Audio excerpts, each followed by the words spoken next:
Dr. Taylor, good afternoon to you. Why on earth did the police feel it necessary, do you think, to reveal so much information about Nicola? I don't know the answer to that. I think that there's a lot of pressure on them. I think they're under a lot of scrutiny, and I think that the pressure has got to them. That's my opinion as an onlooker and as a professional. I don't know what the relevance of the information is. I don't know why we're told that Nicola apparently has issues with alcohol or that she was struggling with perimenopause. I don't know the relevance of that, because their line of inquiry from the beginning was that they thought she tripped and fallen into a river. They'd already established and told the public this strong narrative that she was fit, healthy, she was well looked after, she was successful, and that it was a tragic accident where she'd fallen into a river. I still do not know why we would then introduce 3 weeks later, oh, and by the way, she was very vulnerable, and also she was drinking quite a bit, and she was struggling with the menopause. I don't know. This is very difficult, of course, for her partner and for her children, who are already going through a living nightmare.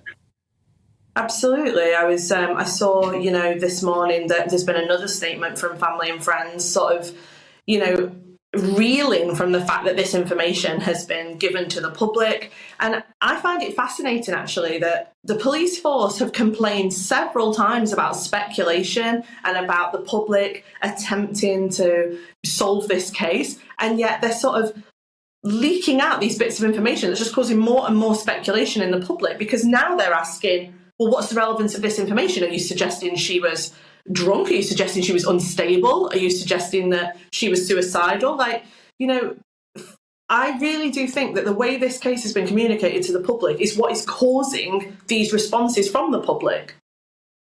An investigation that goes on with an endless running commentary from armchair detectives on social media. Is that part of the problem? I've really struggled with the way people have talked about this, actually, because I think that if you're going to put a case like this, so what we've got to think about is, what are the key facts of this case that have been communicated to the public, and why are they speculating? So for me, as a psychologist, it's that the public have been told that a normal, average, fit, healthy young woman dropped her kids off at school, and then she went and walked her dog, and she's disappeared into thin air. And then on top of that, we've had wall-to-wall media coverage saying, has anybody seen her? Does anybody know what could possibly have happened to her? Has anybody got any information? Has anybody got any ideas? And the thing is, because the public are relating to her, they're thinking, that could be me. I walk my dog, I drop my kids off at school. How can she disappear into thin air? This isn't possible. And so it's captured them because they want an answer. They're looking for closure. And so obviously they're going to speculate.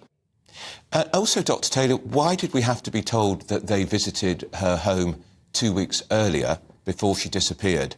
Again, what possible relevance was that? Are they suggesting she was an unstable mother, not fit to look after her children, suggesting she was drunk, and they've now referred themselves to their own police watchdog over that visit to the family home?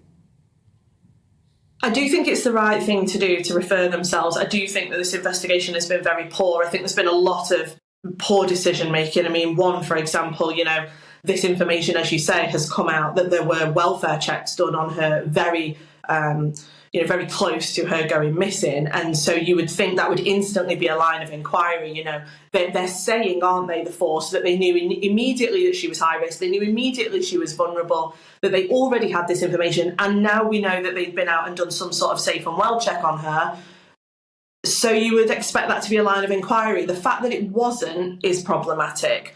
I don't really know why they've put it out, but I know how I feel about the impact of it, which is, yes, it frames her as problematic, it frames her as unstable, and it pathologises her, it raises questions. And it's because I think for people looking on, it differentiates her from everybody else. So that initial line of thinking that I was talking about, where people are relating to her thinking, wow, that could be me. I was just walking my dog, I just dropped my kids off at school. But now, of course, they've suggested that there are other factors, that she is actually problematic in some way. I personally don't agree with that, but they're suggesting she's hormonal, she's unstable, that there are other issues that the public are not aware of, that she's drinking. And so the public will stop relating to her and think, well, maybe there's something I don't know. Maybe she's brought this on herself. Maybe this is her own behaviour. And that's where these problems are going to come from.